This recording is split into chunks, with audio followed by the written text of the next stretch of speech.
This is Mick Mars in 1975 in a song called My Marie, the first studio recording ever made by Mick Mars in Sound City Studios, January 1975, when, believe it or not, right next door in Studio B was a band called Fleetwood Mac, and they were recording Rhiannon. That's rock and roll history right there, man.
Motley Rock Stories, Addendum Chapter, Rock and Roll History. A tribute to Whitehorse, Kenny and David who wrote that song.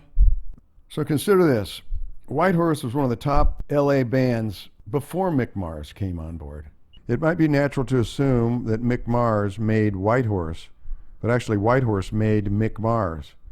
Before Mick Mars came in the band, Whitehorse was already an established LA band and had already done 2 tours. We had opened shows for Dr. John, JoJo Gunn, Cold Blood, Honk, Ball and Jack, and a number of these bands we just blew off the stage because they couldn't match our energy, even without Mick Mars. Whitehorse had 5 lead singers, 2 lead guitar players, 2 guys that could play drums, 3 guys that could play keyboards. All 5 guys could write music. Then we kicked our leader and lead guitar player and lead singer out and replaced him with Mick Mars and added a flying drum act. But we were a rock and roll band. We weren't a pop band.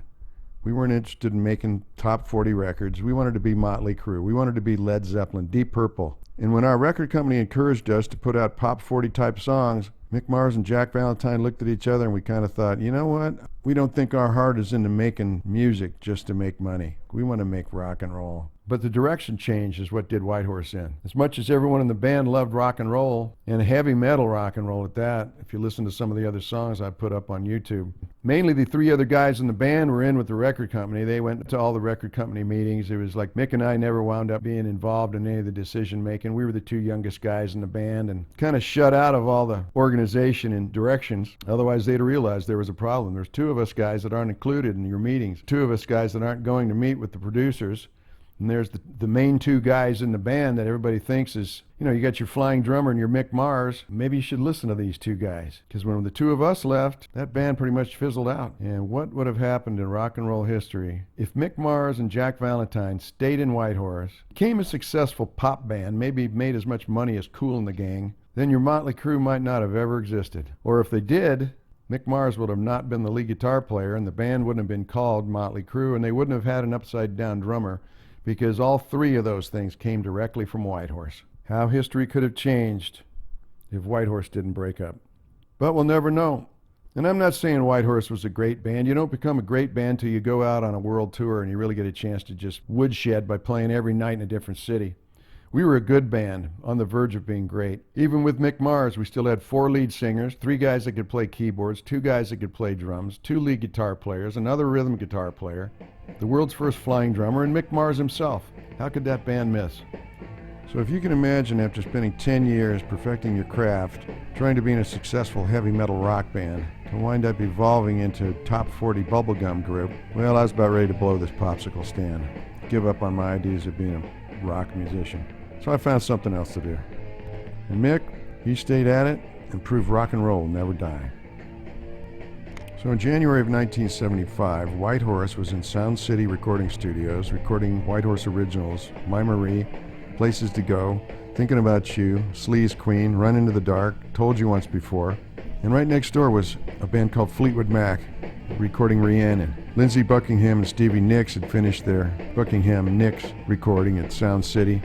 When the Sound City management heard that Fleetwood Mac was looking for a new lead guitar player and suggested Lindsey Buckingham. The only problem was Lindsey Buckingham and Stevie Nicks were inseparable, and for Fleetwood Mac to pick up Lindsey Buckingham, Stevie Nicks would have to come along. And that's just what happened, and the rest is history, as the new Fleetwood Mac was born and was recording Rhiannon right next door at the very time Whitehorse was in that studio.